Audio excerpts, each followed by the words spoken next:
Hello, everyone. Thank you for inviting me to be here together with you. It's nice to see so many people joining in from all over the world. This is a big zchut for me to be part of this. So yasher koach to Rabbanit Michelle and to everybody who's been learning. What I want to do with you this evening is share some thoughts that I've gathered from some articles I've read and from the learning that we've done about nedarim, about the vows, how it started, how it evolved. I called it making vows and making changes, and where the concept comes from and how it evolved through the years, where we'll address some of the topics that we've studied throughout the Masechet. So I would like to try to share my screen.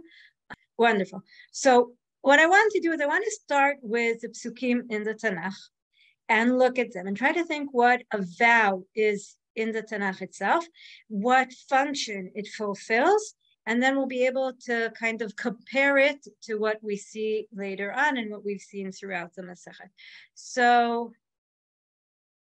we're going to start with the first vow in the Tanakh, the vow of Yaakov Avinu that he makes after his dream, where he sees the angels going up and going down, and God makes promises.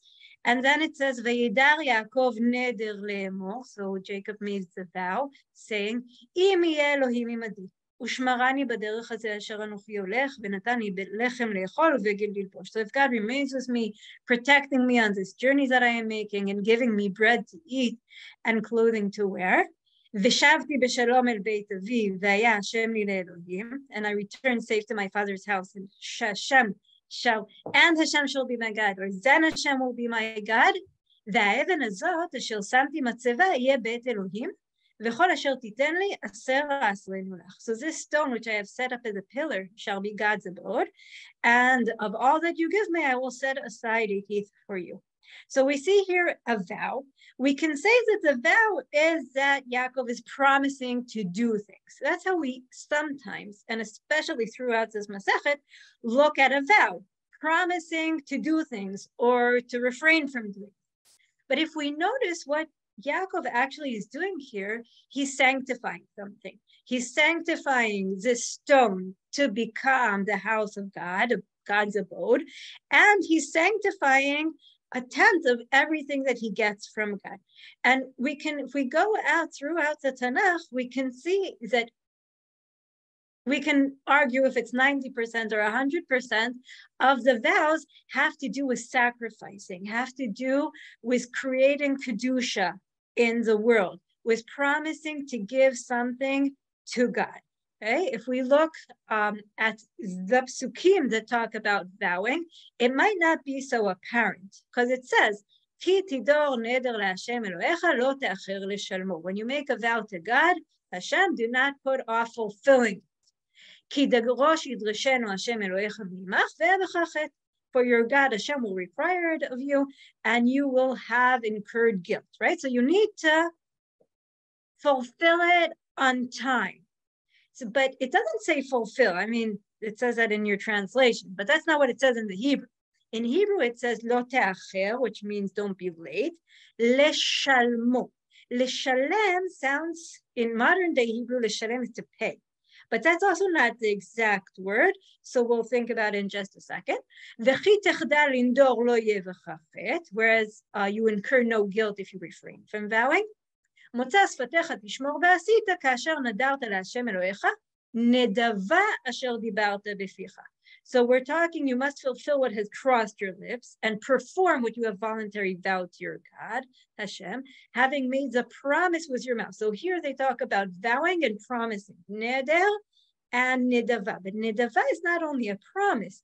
Nidava has to do with the good of someone's heart, where he gives something, right? So the neder and the nidava, which we'll also see come together later on, has to do with not being late, lesharmu. Now, I brought a few psukim. I didn't even bring the translation because you miss out on the wording here, because it keeps on saying again and again the word leshalem together with a neder. But not only the word leshalem, we'll see other words. Vani bekol todah. is b'chalach, asher nadarti ashalema yeshuat Hashem. So we have the neder here, but it comes together with ezbecha, which means to sacrifice, ashalem, which is the word lishalem that we were just talking about, and todah, which is also a kind of a sacrifice. And I'll give you a hint, zevach and todah are sacrifices that have to do with shlamim, korban shlamim. So lo te'acher leshalmo is a play on words with the shlamim that we're supposed to bring. So usually a neder is to sanctify a korban. It could be a todah, a zevach, a shlamim. It could be other kinds of korbanot, like in Tehillim, avo beitcha be'olot, ashalem lecha nedarai. So here we have the olah, but also lishalem the nedarim, to pay, but to have shlamim. And we have also from Tehillim, from the Hallel, that we're all used to saying, nedarai la'Hashem ashalem nigdana lechol amo, יקר בעיני השם אהבת לחסידה, ואנה השם כי אני עבדך בין אמתיך פיתחת למסורי. Okay, these are familiar psukim. I brought them just because of the familiarity. לך אזבח זבח תודה ובשם השם אקרא. I will sacrifice to you the sacrifice of the תודה, ובשם השם אקרא, call out the name of God. נדרי להשם השלם נגדלנה לכל עמו. So we can see that the neders that we're paying or giving or fulfilling has a play on words with the shlamim and the whole world of sacrifices. So we can see that neder a lot of times comes together with sanctifying something. I think maybe one of the most common nedarim that we think about, and this is already a good way to open up Masechet Nazir, is the neder of the Nazir, of the Nazarite, right? V'yidaber Hashem al Moshe le'emo, דבר על בני ישראל ואמרת עליהם, איש או אישה כי יפליל לנדור נדר נזיר להזיר להשם. A person, a man or a woman, can have an involvement, a neder, a vow that makes him into a nazir. I'm not going to read all of the translation. He doesn't drink the wine, etc., and doesn't eat from the grapes, and he can't become impure, and he can't cut his hair. So it sounds here like this sounds a little bit more like the nedarim that we're used to from our Masechet, from refraining from doing things and promising yes to do things, etc.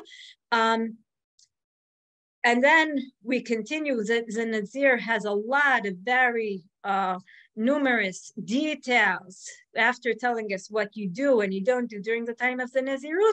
Then v'zot torat Nazir b'yom elot yemei nizro yavi oto el petach ol moed, and then needs to sacrifice all kinds of things.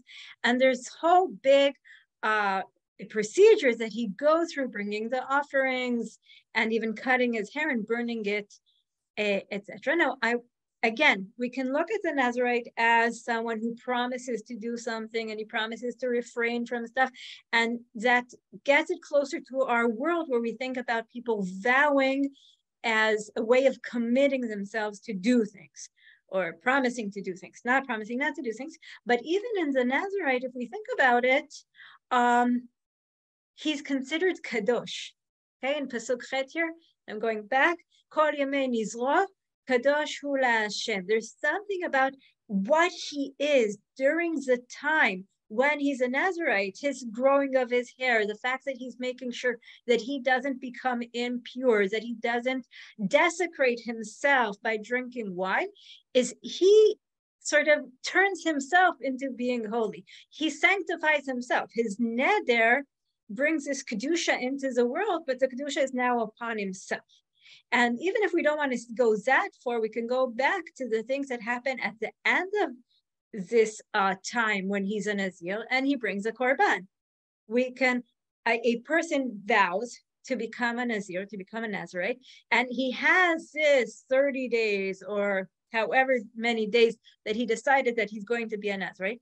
But at the end, he brings all these sacrifices and even sort of sacrifices his hair as part of this procedure. So we can see the Nazarite vow as sanctifying something, dedicating something to God. It can either be himself during the period of the Nazarite, or it can be what he brings at the end of the period, where he prepares himself throughout this period to be ready to bring the sacrifices at the end. Okay, so up till now, we talked about the, let's call it the original vows, what it means to vow, and mostly it means to sanctify something. How does that connect to what we have in our Masechet? In our Masechet, we see people promising things. We see people talking to each other using the vows. And if we look in Tanakh, actually, what people usually do in order to strengthen what they're trying to say, if people want, to convince, to take upon themselves something, they'll use words like Chai Hashem, I want something to really happen. I'm going to make an oath, not a vow, an oath. I'm going to take God, bring him into the picture and say, whoa, what will God do to me if I don't do A, B, or C? Or just as God is alive, so I will do such and such and such. We sort of recruit God into our discourse to make sure that we're convincing and that we're really, whatever we say is really binding. In the story of Shaul, where he wants to kill his son Yonatan, so Shaul says, Chai Hashem, if I don't do this, and then the people say to him, Chai Hashem, if you do. Like, that's the only force that we have against this oath.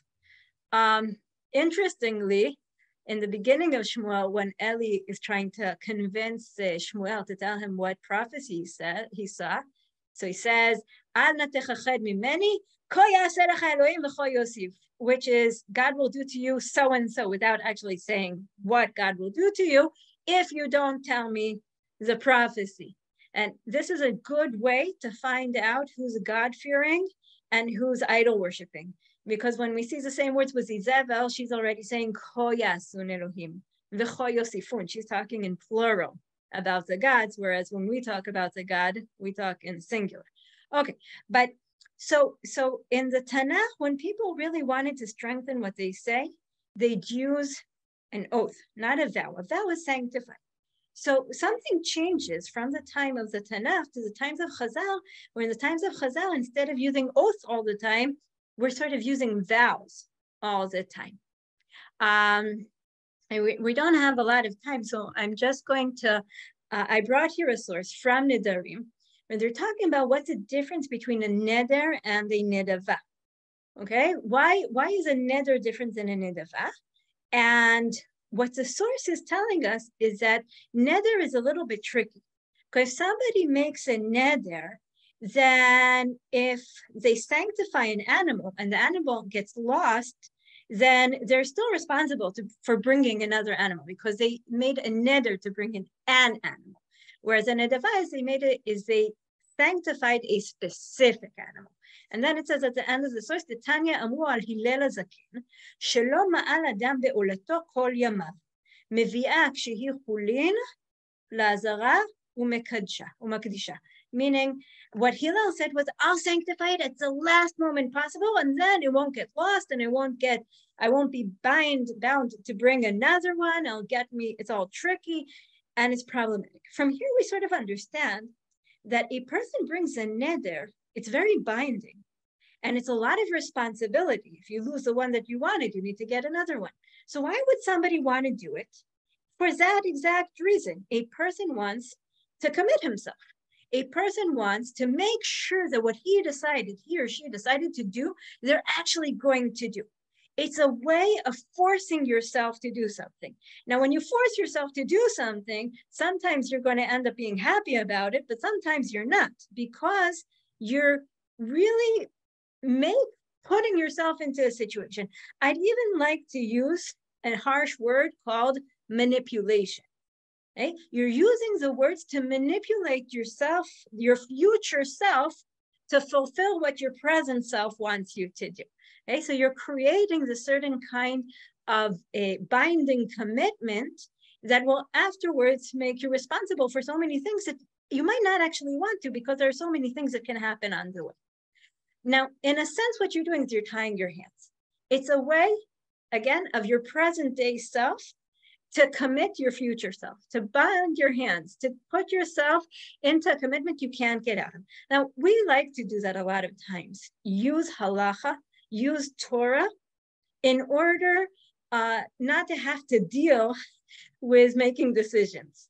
For example, if I know that I want to be on a diet and I don't want to be eating ice cream, all I need to do is make myself fleishig, and then I won't eat the ice cream. So that's a way where I'm manipulating myself, right? I'm using the Torah and Halacha to manipulate myself and to cause me to do something or not to do something because of my commitment.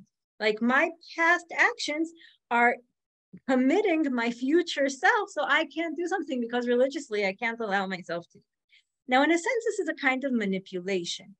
If we think about it, also when a Chana makes her vow, where she promises God such a big promise to give him her firstborn son if she gets a son, she's also manipulating God. She's using this neder, this vow, to force God into giving her what she wants. It's a way of, I'll promise you X if you give me Y.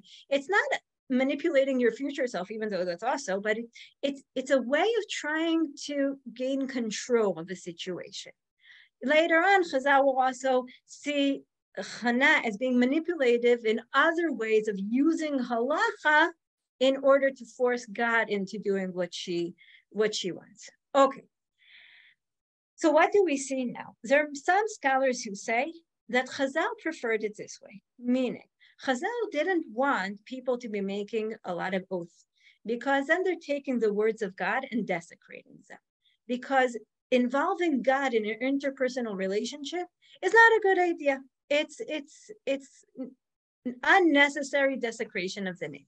So Chazal kind of twisted the history or twisted the halacha or reshaped the halacha and said, you know what, keep God out of it, but you can use vows.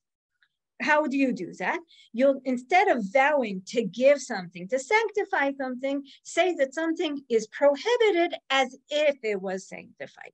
Okay, so we're using our words to make something into something else, to put a certain kind of title over something. It's not a title over an animal that's going to be shechted. It's a title over the chocolate that I'm not going to eat now. Okay? But because we don't want the oath, which is really binding and also can use God's name in vain.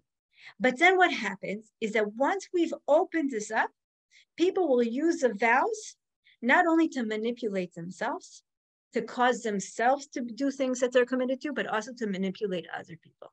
And then Chazal will say, we have all kinds of nedarim, nidrei ziruzim, nidrei havai, nidrei shgagot, nidrei onasim, right? Vows of extortion, vows of exaggeration, vows that are unintentional, vows that are fulfillment has to do with circumstances, all kinds of things where people are so used to using the vows to manipulate themselves and manipulate others that we already know that we can't take seriously a lot of what people are saying. And afterwards, what we understand is that vow becomes a certain kind of interpersonal thing. Now, the Torah talks about the vows in an interpersonal connection, because it talks about a husband being able to annul his wife's vows, right? Haisha, for example, Haisha shenadra benazir v'shama bala v'lo efer la. A husband can, if he wants, nullify a vow, right? And he has that option, maybe because he doesn't want to pay the money for giving the korbanot. Maybe it has all kinds of implications on his life.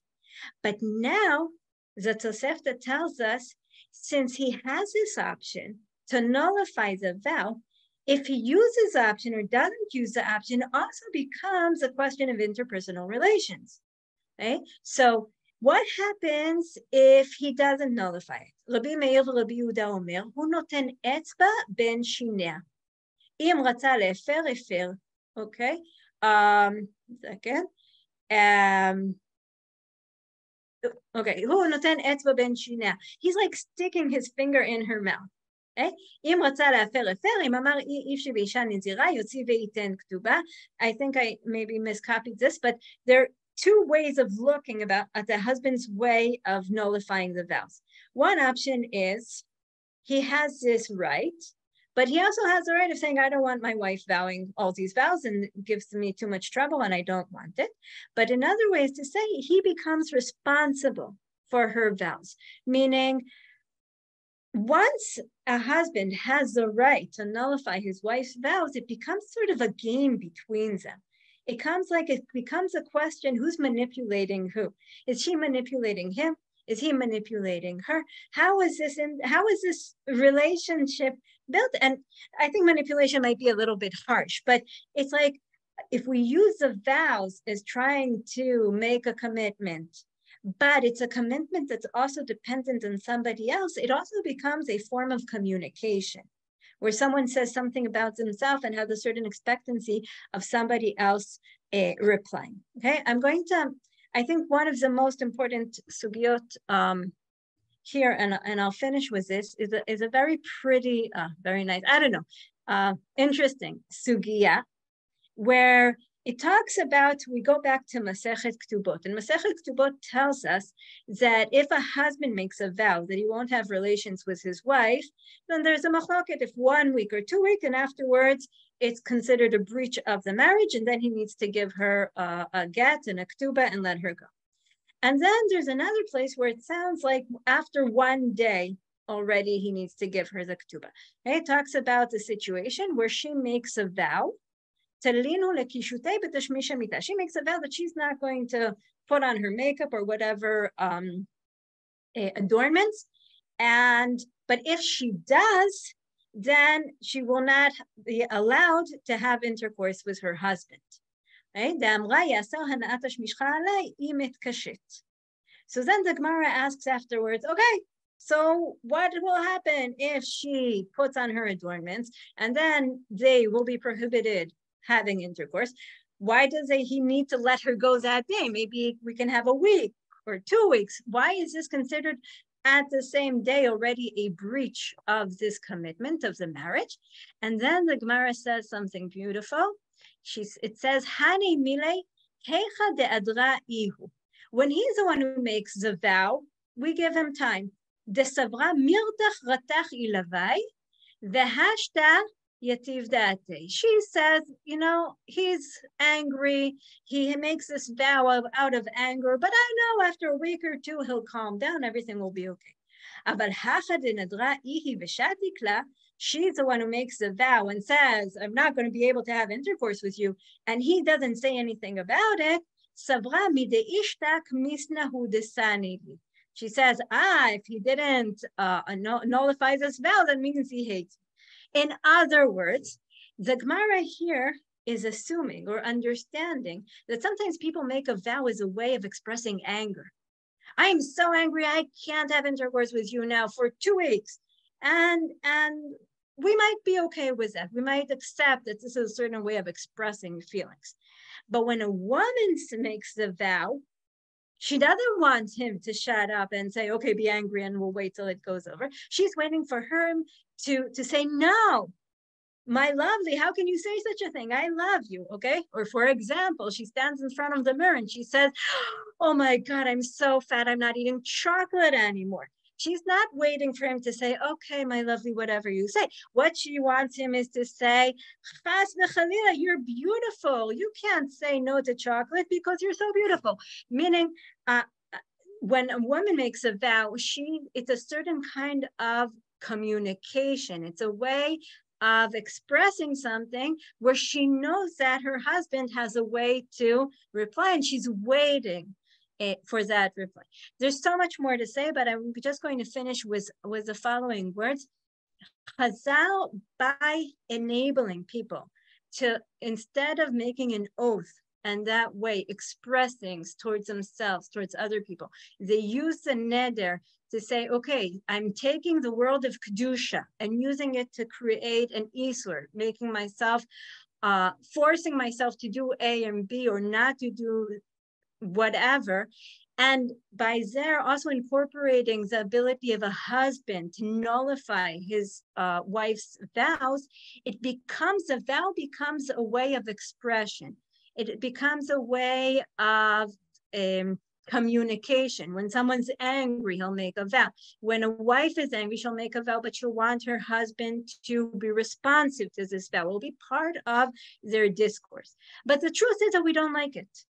We didn't like the oaths, and so we switched it with the vows, but we don't really like the vows because vows are manipulation, and vows are forcing yourself to do something, your future self, something that maybe your present self wants, but your future self might not want. And it's a way of also manipulating your spouse and the people around you and your neighbors. And we see that throughout the whole Masechet. And therefore, we will see all kinds of chachamim that will not accept, will not play along. You made a vow, I don't care, I'm not playing your game. And because of that, we can see that Be'emet, all these situations that we find in Masechet Nedarim put together and give you such a feeling that everybody's making a vow morning, evening, and afternoon. We don't have that anymore. What I grew up is saying bli neder all day long, right? Anytime you say something, bli neder, bli neder, bli neder. So I think that Chazal have taught us, even though they've created this world where people communicate through vows, they've also kind of put it aside and said, you know what, it's not a good idea to make these nedarim. It's not a good idea to use these manipulations. It's not a good idea to making all kinds of binding things. Try to use regular communication. Try to talk. Try to open up your feelings without binding yourself or your spouse or your neighbor. And, you know, maybe it's a good idea just to resolve things in more peaceful manners. So I think that's a good way where we go on to Masechet Nazir, we leave the vows in the realm of Kedusha, in the realms of trying to connect to God and be closer to Him. And for interpersonal relationships, we should try better things.